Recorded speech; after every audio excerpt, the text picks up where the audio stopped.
ఈళ్ళొక మాట మాట్లాడతారు, ఆళ్ళొక మాట మాట్లాడతారు. ఆ మాటలు రాస్తున్నారు గానీ, వాస్తవాలను డీటెయిల్డ్‌గా ఆలోచించే విధంగా రాయట్లేదు మీడియా. ఎవడికి వాళ్ళ వైపు వెళ్ళిపోవడంతో ఇరుపక్షాల వాదనలో ఏంటో అర్థం గాక తలపట్టుకోవడం ప్రజల వంతవుతుంది. సింపుల్ లెక్క చెప్పాలంటే 2019, 24 మధ్యలో ఆహ్, వాడినటువంటి తప్పుడుది అనేటటువంటి సమాచారం అందుకున్నటువంటి నాదెళ్ల మనోహరు, పవన్ కళ్యాణ్‌కి కొంతమంది చెప్పారు అని వాళ్ళు చంద్రబాబు గారికి చెప్తే, చంద్రబాబు నాయుడు గారు నెయ్యి శాంపిల్స్ చెక్ చేయించమని చెప్పారట.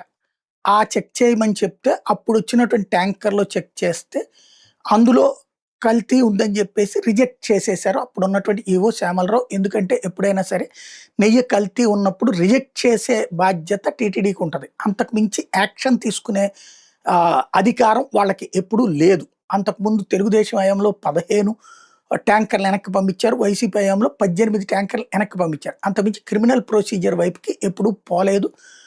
కల్తీ విషయంలో అట్లాంటి క్రిమినల్ ప్రొసీజర్స్ కూడా లేవు. దానివల్ల జరిగిపోయింది. అయితే ఆ తరువాతన వచ్చేటప్పటికి దాంట్లో ఈ గుజరాత్‌కి ఎన్‌డీడీబీ ల్యాబ్‌కి పంపించారు. అందులో ఏమేం కంటెంట్స్ ఉన్నాయని. ఆ కంటెంట్స్ అందులో పంది కొవ్వు, ఆవు కొవ్వు, చేప నూనె ఉండే అవకాశం ఉంది అన్నటువంటిది ఆ సంస్థ ఇచ్చినటువంటి నివేదిక. ఆ నివేదికని తెలుగుదేశం పార్టీ, బీజేపీ వీళ్ళ మీటింగులో చంద్రబాబు గారు ప్రస్తావించారు. ఇంత దుర్మార్గం చేశారు అన్నది. ఆయన క్యాజువల్‌గా మాట్లాడుండొచ్చు.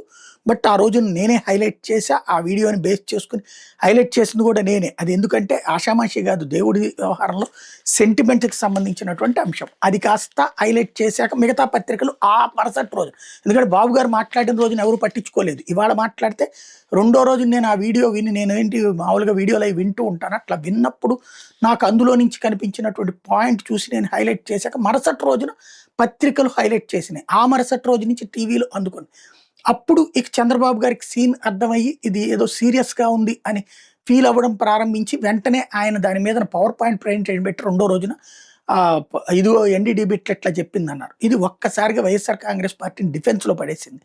వైసీపీ వాళ్ళు అప్పుడు రైజ్ చేసినటువంటి పాయింట్ అందులో వీళ్ళు తీసిన శాంపిల్స్ వీళ్ళొచ్చాక ఇది కాబట్టి వీళ్ళే కలిపుంటారు.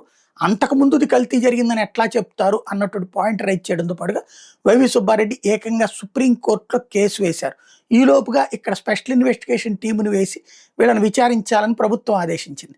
అయితే సుప్రీం కోర్టులో దాన్ని సవాల్ చేశారు సుబ్బారెడ్డి. సుబ్బారెడ్డిని విచారణకు పిలుస్తున్నటువంటి సమయంలో ఆయన సవాల్ చేస్తే అసలు సుప్రీంకోర్టు జోక్యం చేసుకుని లడ్డూలో కల్తీ కలిసిందని మీకు ఎవరు చెప్పారు అని అడిగింది.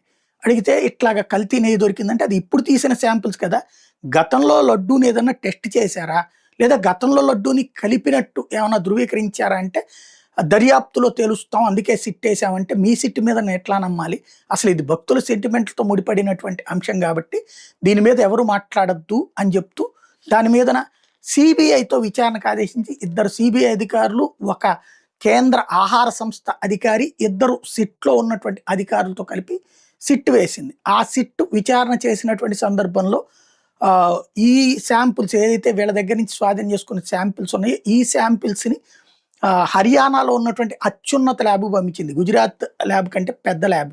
అట్లాగే మరొక ల్యాబ్కి పంపించింది. 2 రకాల టెస్టులు చేశారు. వాటిట్లలో ఎలాంటి జంతు కొవ్వు లేదని తేలింది. అయితే ఆ సదరు ఎవరైతే ఉత్పత్తి చేస్తున్నటువంటి సంస్థల దగ్గర ఒక లోపం ఉంది. వాళ్ళ దగ్గర ఆవులు, గేదెలు లేవు. కాబట్టి వాళ్ళు ఏదో కృత్రిమ నెయ్యైనా సృష్టించాలి, లేకపోతే అక్రమ మార్గంలో ఏదైనా చేసి ఉండాలి. అంతకు అన్ని చూస్తే వాళ్ళ దగ్గర కొన్ని కెమికల్స్ అది పామ్ ఆయిలా లేకపోతే గనక డాల్డానా ఇట్లాంటివి కూడా వాళ్ళు కొని ఉన్నారన్నది వాళ్ళ ఇన్వాయిస్‌లు చూస్తే తెలుస్తుంది. కాబట్టి వాటితో మిక్స్ చేసి ఏదో నెయ్యి తయారు చేసి ఉంటారని నివేదిక ఇచ్చింది సిట్టు. ఆయా సంబంధిత వ్యక్తుల్ని అరెస్ట్ చేసింది. ఎవరైతే ఆ బోలే బాబా డైరీనా ఆ నెయ్యి సరఫరా చేసే సంస్థల్ని అరెస్ట్ చేసిన సంస్థల యజమానులు వాళ్ళ మీద కేసులు పెట్టింది తప్పించి ఇందులో రాజకీయ జోక్యం ఏమీ నిర్ధారణ కాలేదు. దాంతో వైసీపీ మీద కానీ, జగన్ మీద కానీ, లేకపోతే సుబ్బారెడ్డి మీద కానీ, ధర్మారెడ్డి మీద కానీ ఏం చేయలేదు. ఆ కింద స్థాయి వాళ్ళు ప్లస్ ఆ నెయ్యి తయారీ కంపెనీల మీద కేసు. ఇది ప్రాబ్లం అయ్యింది తెలుగుదేశం పార్టీకి. ఎందుకంటే ఆ నివేదికలో జంతు కొవ్వు ఇది కలవలేదన్నటువంటి నివేదికని సబ్మిట్ చేశారు కోర్టుకి సిబిఐ. దాంతో అఫెన్సివ్‌లో అటాకింగ్ మోడ్‌లోకి వెళ్ళింది వైసీపీ. దాన్ని కంట్రోల్ చేయడం కోసం లేదు లేదు కలిసి ఉందన్నటువంటి పాయింట్ చెప్పే ప్రయత్నం చేస్తున్నారు వీళ్ళు. ఓవరాల్‌గా ఇంకొక సింగిల్ కమిటీ వేసి జగన్ తప్పు చేశాడని తేల్చడానికి జగన్ మీదనో, వైవి సుబ్బారెడ్డి మీదనో ఎవరి మీదైనా కేసు పెట్టి అరెస్ట్ చేయించే ప్రయత్నం జరుగుతోంది. మరి అది ఎక్కడి దాకా వెళ్తుందో చూడాలి.